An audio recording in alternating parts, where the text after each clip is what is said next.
Je vais continuer avec les sujets financement, on n'en a pas terminé.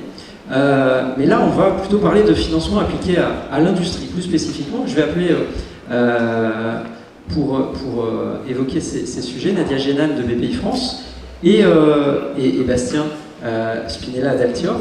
Je vous propose de me rejoindre. On a déjà parlé d'industrie. Oui, asseyez-vous. On a parlé d'industrie et l'industrie se transforme beaucoup. On l'a vu tout à l'heure avec Thomas, on en a parlé avec Fabien et Fractal. Et cette industrie qui se transforme vers des pratiques plus vertueuses, c'est quelque chose qui est très très présent en France, qui est quelque chose qui est très, auquel sont attachés évidemment nos dirigeants, le patron de BPI France, qui rappelle combien il est essentiel que la France se réindustrialise, Nicolas Dufourcq. Et puis heureusement pour ça, il y a aussi des industriels qui sont engagés dans cette démarche, dans les territoires, dans nos territoires ici. C'est pour ça qu'on est heureux d'avoir Altior avec nous qui va nous en parler. Bienvenue à tous les deux. Quelle solution pour accélérer la transition environnementale de l'industrie? C'est le sujet de cette table ronde. Pour commencer, je vais proposer à Nadia de nous expliquer un peu quel est le contexte aujourd'hui, quels sont les enjeux pour l'industrie face à ce besoin de transformation environnementale. Bonjour à tous, merci Guillaume de m'avoir invité. BPI France, alors je ne vais pas revenir sur la présentation de BPI France, je pense qu'autour de la table ronde aujourd'hui, tout le monde connaît BPI France. On est un acteur avec une mission publique qui est portée effectivement par un ensemble de délégations territoriales. Il y en a 49, aussi bien sur la métropole que dans les dom-toms. Cette mission, elle nous est portée, elle nous est confiée par l'État et par l'Europe notamment, au travers de différents dispositifs à la fois de financement, d'accompagnement, qu'ils soient effectivement sous forme de prêts, sous forme d'appel à projet, souvent effectivement qui permettent d'actionner des subventions. Cette mission, elle est importante, elle est cruciale, parce qu'aujourd'hui, non seulement il faut effectivement sensibiliser les acteurs de l'économie, quels qu'ils soient, mais surtout faire en sorte que les industries, aujourd'hui, le tissu industriel français, au travers notamment des sujets de réindustrialisation, puisqu'aujourd'hui c'est quand même un sujet fort, l'idée c'est effectivement de donner les outils à nos industries françaises pour qu'elles restent en France et qu'elles reviennent sur le territoire français. Alors ces outils, ils sont sous toutes les formes, qu'ils soient effectivement sous forme de conseils, de dispositifs de diagnostic conseil, qui sont subventionnés par majoritairement. Donc c'est vraiment donner toutes les solutions qui vont permettre aux entreprises et aux industries françaises de pouvoir répondre aux enjeux environnementaux et climatiques. Ces enjeux, ils sont portés par BPI France, qui se veut aujourd'hui banque du climat. C'est effectivement un terme qui aujourd'hui se diffuse notamment par le Coq Vert. Donc c'est de la communication.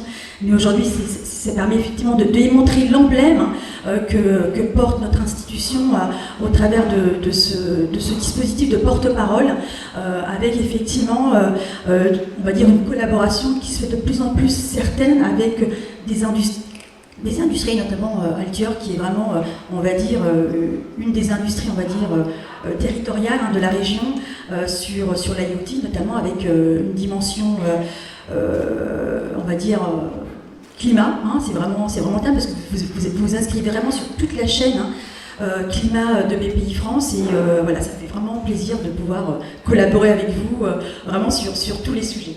Alors justement, merci pour la transition. Bastien, est-ce que tu peux nous expliquer un peu ce que fait Altior, nous le rappeler, et puis nous expliquer ensuite comment vous appréhendez justement ces enjeux de transformation? Bien sûr. Bonjour à tous, merci Guillaume et Nadia pour l'introduction. Donc chez Altior, nous on est situé près d'Orléans. On est une grosse PME, on va dire, on est un peu moins de 250 aujourd'hui, et donc on est spécialisé dans la conception et la fabrication d'objets pour nos clients. Donc on n'a pas d'objets propres Altior, mais donc on conçoit et on fabrique pour nos clients. Et donc ça fait à peu près maintenant 2 ans, on va dire, qu'on a lancé une forte démarche environnementale, d'éco-conception, de développement durable pour essayer d'être très global au niveau de l'entreprise. Et donc aujourd'hui, c'est vraiment inscrit très fort dans ce qu'on fait, dans nos projets, quand on veut se projeter sur les prochaines années. Et donc voilà, pour le contexte un peu général. Et au niveau des actions, pour vraiment réussir à se lancer et à emporter tout le monde dans ce mouvement qui est un peu une transformation aussi, on a identifié pas mal d'actions qui étaient importantes. Déjà, une qui est importante, et Nadia en a un petit peu parlé, c'est la sensibilisation. C'est pas quelque chose, la transformation, elle va pas se faire du jour au lendemain et elle va pas fonctionner si on n'emporte pas tout le monde. Donc il faut un peu se renseigner, il faut connaître le contexte, pourquoi est-ce que c'est important d'agir, pourquoi est-ce que ça a du sens et pourquoi il faut le faire, et aussi sensibiliser tous les collaborateurs pour que le projet soit porté par tout le monde, compris par tout le monde, et ensuite que ça puisse être emmené vers l'avant. Et ensuite, nous aussi, à notre échelle, ce qu'on a fait et qui a été très important, c'est qu'on a réalisé notre bilan carbone, donc bilan carbone de toute l'entreprise, notamment, on dit pour ceux qui connaissent un petit peu, scope 1, 2, 3. Aujourd'hui, scope 1 et 2, on va dire, c'est tout ce qui est direct, et donc voilà, les voitures de société, ce genre de choses, vraiment directement à l'entreprise. Le scope 3, ça va être tout ce qui est indirect, donc toutes nos matières premières, enfin tout ce qui vient de nos sous-traitants, de nos fournisseurs. Et donc aujourd'hui, les scopes 1 et 2, beaucoup d'entreprises parlent d'être neutres en carbone, et on parlait un petit peu de ça en intro aussi, du greenwashing qu'il peut y avoir autour de ça. Et bon, la plupart de ces entreprises, elles se disent neutres en carbone sur les scopes 1 et 2. Pour nous, le scope 3, il représente 95% de nos émissions CO2. Donc, si on ne va pas dans ce détail-là, on n'a rien fait, quoi. Donc, en fait, c'est ça qui est important. Faire le bilan carbone, ça a un sens parce que ça va donner les ordres de grandeur. Où est-ce que se situe l'impact ? Et là, ensuite, on va pouvoir aller agir. Donc, en regardant quels sont les éléments les plus intéressants. Pour nous, une entreprise qui fabrique les matières premières, forcément, ont un impact très important. Donc, l'exploitation des ressources naturelles, etc., la transformation des matières aussi, pour arriver au produit fini. La fin de vie aussi, on fait des produits électroniques, donc la fin de vie, ça a un impact important parce que toutes ces cartes, tous ces plastiques ne sont pas encore recyclés de façon très généralisée, donc la fin de vie a un vrai impact, et aussi la consommation électronique des outils qui pendant leur vie consomment de l'électricité. Et donc voilà, pour ça c'est vrai que la BPI a des programmes pour nous accompagner, et nous on a aussi fait le Diag EcoFlux, donc qui a permis d'apporter un peu des quick wins en fait, puisque ça pointe très directement des actions très simples sur l'entreprise. Donc c'est un Diag qui, je ne sais pas si Nadia tu peux l'expliquer, qui vient identifier un peu où sont les potentiels d'amélioration sur le site. Et donc voilà, très facilement, on a réussi à identifier des zones où il y avait des optimisations d'énergie à faire, et voilà. On va effectivement parler de la manière dont BPI France peut accompagner les industriels dans cette transformation. Ce qu'on comprend, Bastien, c'est qu'il y a à la fois un travail réalisé au niveau de l'entreprise, au sens très large, puisqu'on parle aussi du scope 3 et donc de l'ensemble des parties prenantes externes. Et après, et on aura l'occasion d'y revenir, il y a un travail à faire sur les produits. Là, on parlera plus spécifiquement de comment vous avez changé d'approche, intégré de nouvelles méthodes pour rendre tout à fait concret cet engagement, cette transformation. Nadia, sur l'accompagnement, justement, à quel niveau BPI France intervient pour accompagner les industriels en région Centre-Val de Loire sur ces enjeux? Parce que j'imagine qu'il est nécessaire d'être accompagné.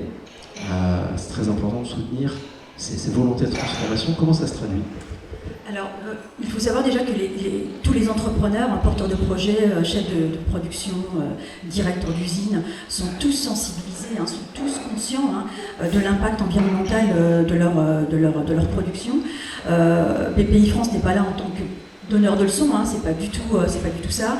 Là, ce que nous demande l'État, c'est de mettre en place des solutions d'accompagnement de financement également. Mais l'accompagnement est vraiment est un des piliers des métiers de BPI France. Il y en a plusieurs, je ne vais pas revenir sur ces différents piliers, mais l'accompagnement au travers de missions conseils, ce qu'on appelle le fameux diagnostic, qui s'adresse à toutes les entreprises, clientes ou non clientes, avec des dispositifs qui sont vraiment ciblés climat. Alors notamment, il y a le Diag Écoflux, celui-ci est spécifique puisqu'il s'adresse à des entreprises dites industrielles, mais pas que. Les acteurs de la restauration, par exemple, sont tout aussi impactés par ces problématiques de flux. C'est un diagnostic qui va effectivement accompagner l'entreprise sur ses économies en termes d'énergie, d'eau, de matière et de déchets, et donner un plan d'action pour effectivement réduire son impact environnemental et énergétique. Donc là, effectivement, l'enjeu aujourd'hui, on le connaît tous. Donc c'est vraiment des dispositifs qui sont clés en main, qui sont mis en place avec l'ADEME. Donc c'est des choses que BPI France ne fait pas toute seule. Elle se fait accompagner effectivement avec les acteurs du sujet et des problématiques.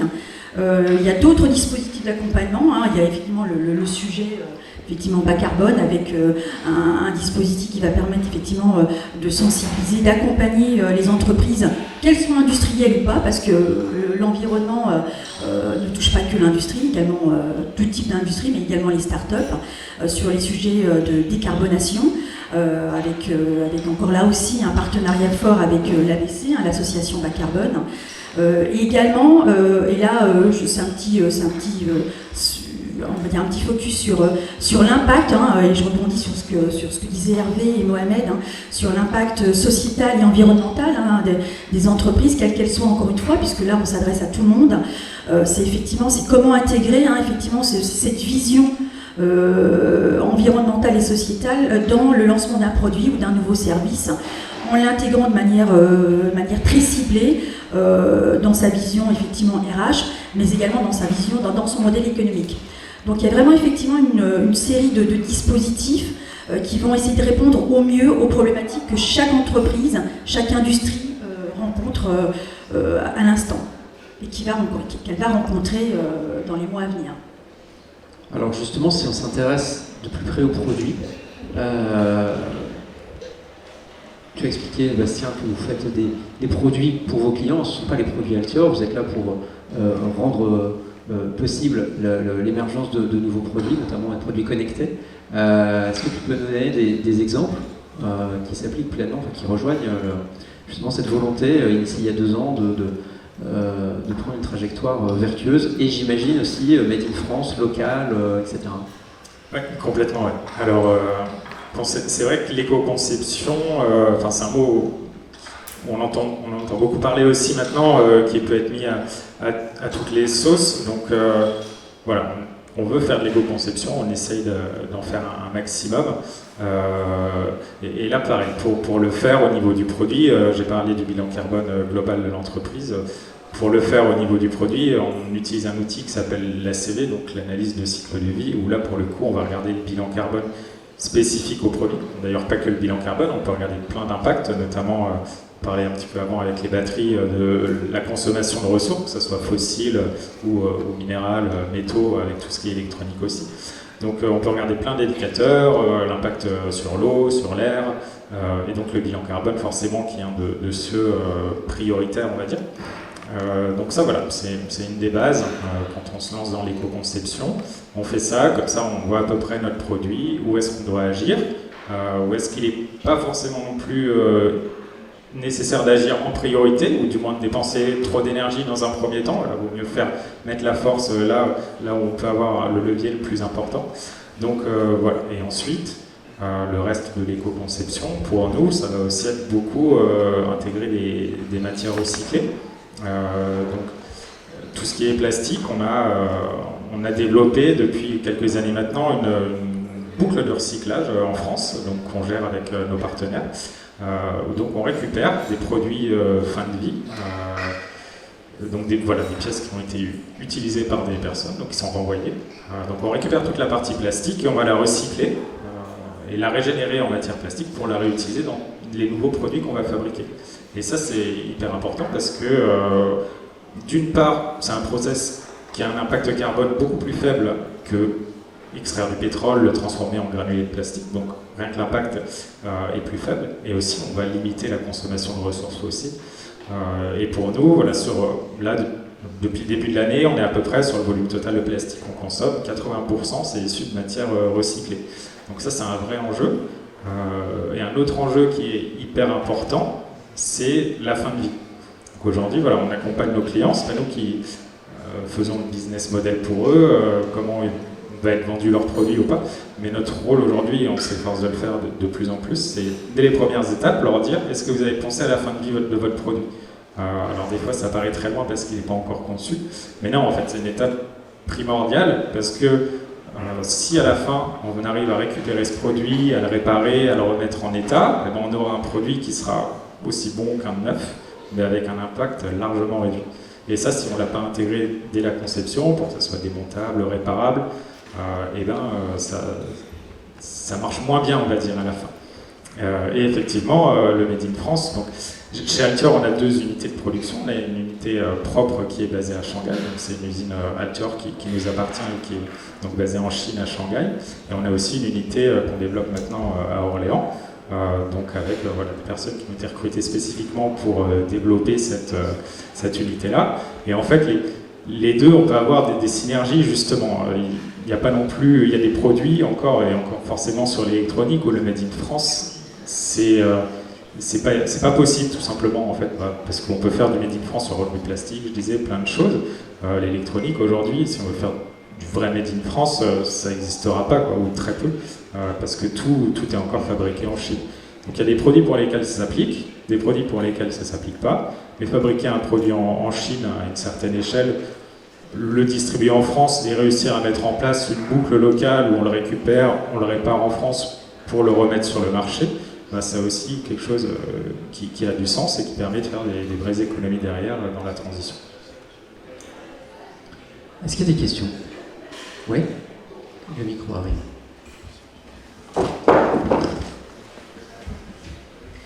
Alors, oui, moi j'ai une première question pour Nadia, c'est vos outils de diagnostic que vous utilisez, que vous offrez aux entreprises que vous accompagnez, vous les avez développés en interne ou vous êtes accompagné par d'autres entreprises? Donc vous avez parlé de l'ADEME qui vous accompagne sur ces outils. Alors non, BPI France, effectivement, va concevoir ces outils-là. Elle le fait pas toute seule, bien au contraire. Donc je citais l'ADEME, puisqu'effectivement, l'un des outils de diagnostic est cofinancé par l'ADEME et par d'autres dispositifs et de fonds nationaux, voire européens. Mais on s'entoure effectivement par des équipes d'experts, et notamment Altior, par exemple, sur un autre sujet qui est notamment l'amorçage industriel, mais effectivement BPI France ne fait pas seul, on n'a pas les capacités en interne d'avoir effectivement les ressources sur l'ensemble des sujets que l'on veut porter. On s'entoure de sociétés comme la vôtre par exemple, qui peuvent effectivement se rapprocher de nous pour effectivement lancer les process on va dire, de validation auprès de nous, et puis après effectivement c'est un travail de terrain puisque c'est à nous de travailler ensemble par la suite pour effectivement faire en sorte que les entreprises sont libres de choisir l'expert avec lesquels ils vont travailler. Mais effectivement, BPI France n'est que, on va dire, le régulateur. Mais derrière, ce sont des compétences qui sont portées par des entreprises comme les vôtres, comme Altior, sur les sujets effectivement d'économie d'énergie, de décarbonation, mais également d'impact sociétal et environnementaux, mais également et bientôt l'éco-conception qui va être lancée prochainement. J'ai pas de date parce que c'est en cours de finalisation de design, mais très prochainement, effectivement, on va lancer les sujets d'éco-conception qui est effectivement primordial aujourd'hui dans la chaîne de valeur de lancement de produits. Et j'ai juste une deuxième question. Votre accompagnement, donc vous commencez par faire des diagnostics auprès de ces entreprises pour les accompagner dans leurs projets. Ça dure combien de temps cet accompagnement? Est-ce que c'est vraiment au lancement de l'entreprise ou il va y avoir un accompagnement régulier qui va pouvoir permettre de mesurer en fait l'évolution de la société et voir s'il y avait toujours... Là c'est du sur-mesure là. Non, effectivement, ce serait l'idéal bien entendu, mais non, là c'est vraiment des missions conseils, des missions spot. En fonction de la typologie, ça peut aller effectivement de 6 à une dizaine de jours. Hein, c'est vraiment au cas par cas, c'est vraiment en fonction effectivement de l'offre, de comment est modélisée l'offre en question. En moyenne, on est sur une mission qui va durer 10 jours, hein, sur plusieurs mois. Hein. Le Diag EcoFood, c'est sur une durée de 12 mois. Les missions conseil de type décarbonation et autres, c'est plutôt sur une dizaine de jours, voire un peu plus, en fonction du cahier des charges qui est établi. Hein. Je ne peux pas effectivement parler de chaque diagnostic. Hein. Mais là, c'est donner effectivement des pistes, hein, un plan d'action, des recommandations à l'entreprise pour effectivement arriver à un point, en tout cas au point déterminé avec l'expert. Il y avait une autre question. Moi, j'avais une question pour Bastien. Je voulais savoir comment est-ce que ça vous amène à transformer votre offre par rapport aux clients. Est-ce que vous valorisez les clients, ce recyclage matière, par exemple? Alors oui, et notamment à la suite justement du bilan carbone qu'on a fait, on s'est vraiment rendu compte de l'impact fin de vie. C'est un peu ça qui a fait le déclencheur. Et c'est vrai qu'à la suite de ça, on s'est dit, la boucle, elle existait déjà, sur le plastique seulement, elle existait déjà avant. Et en voyant l'impact fin de vie des produits, on s'est dit, il y a forcément quelque chose à faire de mieux. Donc on a lancé des offres pour l'ensemble de nos clients, où là on leur propose de gérer la fin de vie pour eux. Donc là, au-delà du plastique, vraiment récupérer les produits pour nos clients qui le souhaitent. Et donc ensuite, vraiment faire les étapes réparation, remise à neuf, test, reconditionnement. Voilà, donc vraiment proposer, élargir le scope de la boucle, plus se concentrer que sur le plastique, l'appliquer au produit complet pour voilà, le faire. Donc aujourd'hui, c'est même une offre qu'on propose à nos clients, mais pas que, donc à des gens qui se posent la question de fin de vie pour leurs produits qui n'ont pas été développés par Altior. On leur dit on peut regarder avec vous, faire l'étude, récupération, fin de vie, remise à neuf, et voilà. Donc remise à neuf avec changement des pièces, recyclage de toutes celles qui ont été changées pour vraiment essayer de maximiser, minimiser consommation de ressources et impact. Est-ce qu'il y a d'autres questions? Bonjour. Moi, je voulais savoir comment vous traitiez le facteur humain, en fait, dans une dynamique d'éco-conception. Quand vous dites le facteur humain, c'est-à-dire en interne C'est-à-dire en interne, oui, comment, puisque à l'arrivée, ce sont les équipes qui portent une dynamique d'éco-conception, donc comment on passe de la théorie, de l'ambition, à une réalité opérationnelle. Ouais, donc ça c'est vrai, c'est une question importante parce que on a un bureau d'études chez nous, bien sûr, qui peut avoir aussi la tête dans le guidon de l'opérationnel, développer les projets, la pression du planning, des clients qui veulent sortir les produits parce que derrière il y a forcément l'entreprise, la start-up qui est derrière ou la grande entreprise pour la mise sur le marché. Et c'est vrai que à la base, l'éco-conception, tout le monde dit oui, et c'est vrai qu'après, quand il faut vraiment rentrer dans le dur et se mettre des barrières, eh ben, on peut avoir tendance à dévier un petit peu pour justement respecter le planning, ces choses-là. Donc en fait, ce qui est important, je le disais un petit peu au début, c'est vraiment sensibiliser les gens, faire comprendre pourquoi c'est important. Il ne faut pas que ce soit vraiment vu comme une contrainte. Si on arrive avec notre valise d'éco-conception et qu'on leur pose sur le bureau, ça va pas être trop bien reçu. Donc c'est faire comprendre pourquoi on le fait, comment on le fait. C'est aussi c'est un peu démystifier le truc aussi. Enfin, l'éco-conception, il y a des choses qu'on a toujours faites et qui sont de l'éco-conception parce qu'en fait, ça faisait juste un peu de sens économique. Donc, c'est aussi expliquer aux gens que c'est pas changer leur métier, c'est pas leur apprendre complètement des nouvelles choses. C'est juste systématiser des fois des réflexions qu'on avait sur certains projets, les appliquer à chaque fois. Ajouter de nouvelles briques petit à petit pour vraiment que ça soit progressif et pas un changement brutal où là c'est un petit peu parfois un peu plus compliqué à faire rentrer. Voilà. Donc chez nous on a un département spécifique qu'on appelle Design for Tomorrow qui s'occupe de l'éco-conception. Donc c'est les 3 personnes qui permettent d'accompagner le bureau d'études avec à peu près entre 20 et 30 ingénieurs chez nous sur le bureau d'études. Donc voilà, on est à peu près 3 personnes pour accompagner les décisions, essayer de donner du conseil, du retour d'infos avec de la data ACD pour la compréhension derrière. Et donc voilà, plutôt, on va dire, progressivement et en expliquant pourquoi on le fait et comment on le fait. Merci.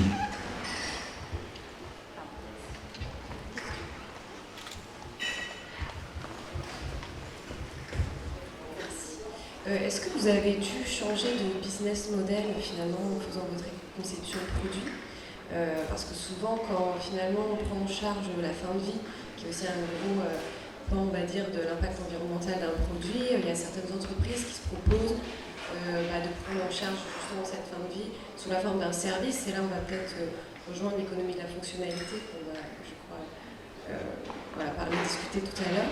Est-ce que vous êtes passé par là justement en voyant votre business model ? Alors, je ne pense pas que ce soit un switch du business model, c'est plutôt une offre en plus, adaptée aussi de ce qu'on propose à la réflexion de l'entreprise. Au niveau global, on a parlé un peu de permis d'entreprise tout à l'heure, mais on a fait le choix de devenir société à mission. Donc on a enclenché un processus de transformation pour voilà, non plus viser forcément la croissance tout le temps, mais vraiment intégrer la responsabilité environnementale et sociale dans les statuts de l'entreprise et dans ce qu'on fait, dans le fondement de ce qu'on fait. Donc ça a aussi des implications, cette volonté elle a des implications sur aussi les produits qu'on va développer, parce qu'on peut très bien éco-concevoir une bombe, ça sera super, elle peut être en matière recyclée, mais à la fin le produit à quoi il sert. Donc voilà, c'est une transformation globale, on va dire, c'est pas changement de business model, voilà, c'est adapter ce qu'on fait, pour qui on le fait, comment on le fait, à le contexte tout simplement qu'on connaît aujourd'hui et qui est important pour voilà, qu'une entreprise comme la nôtre puisse apporter sa pierre un petit peu à l'édifice en toute modestie à notre échelle. Est-ce qu'il y a une dernière question ? Alors pour conclure, Nadia, là on a un exemple d'une belle PME, près de 250 salariés, Altior.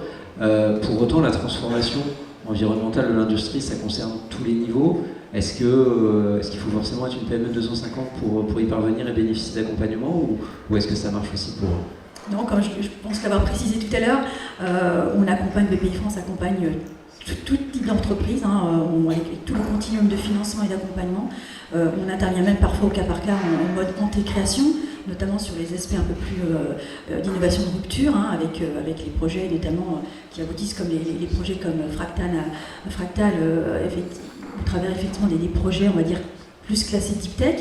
Donc on est vraiment effectivement sur toute la chaîne, sur toute la vie de l'entreprise, qu'elle soit en mode création, en phase d'amorçage, ou sur les entreprises industrielles plus matures et un peu plus costauds. Alors effectivement, les entreprises de taille comme Altior, effectivement, elles sont plus en capacité de pouvoir effectivement autofinancer, notamment leur passage à l'échelle et donc répondre effectivement aux enjeux environnementaux.